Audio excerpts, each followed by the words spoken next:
Israeli artillery and airstrikes continue unabated on various parts of Gaza and other towns in the north of the enclave. Local Palestinian factions, although they have lost much of their infrastructure, are still able to fight back.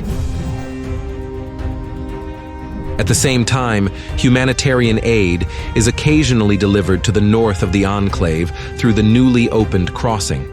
However, this does not stop the strikes, and the supplies are insufficient even for Gaza's diminished population.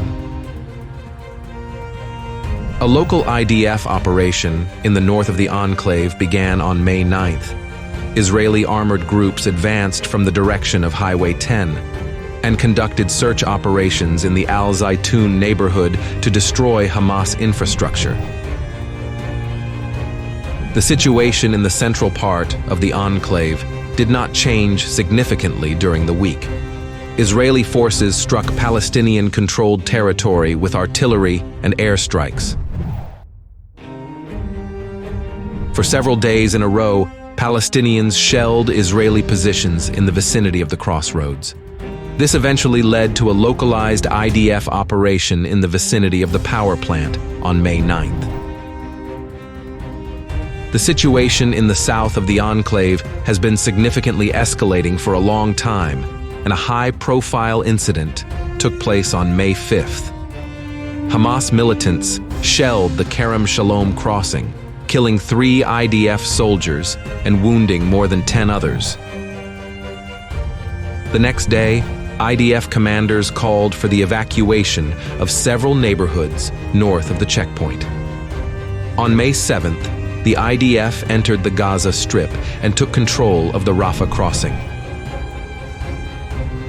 The next day, the Israelis took control of the airport and part of the surrounding buildings.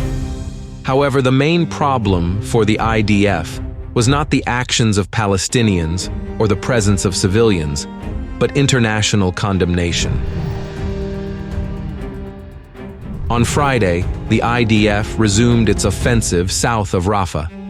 Israeli forces advanced along the highway to the Saad Sayel barracks, where they were ambushed. In the West Bank, meanwhile, arrests and police operations by Israeli security forces continue. Activities are taking place in all governorates, and shootings are frequent in major cities. Protests continue unabated in Tel Aviv, where relatives of those abducted on October 7th are demanding an immediate release deal on any terms. Demonstrators are blocking roads and coming to the Prime Minister's residence.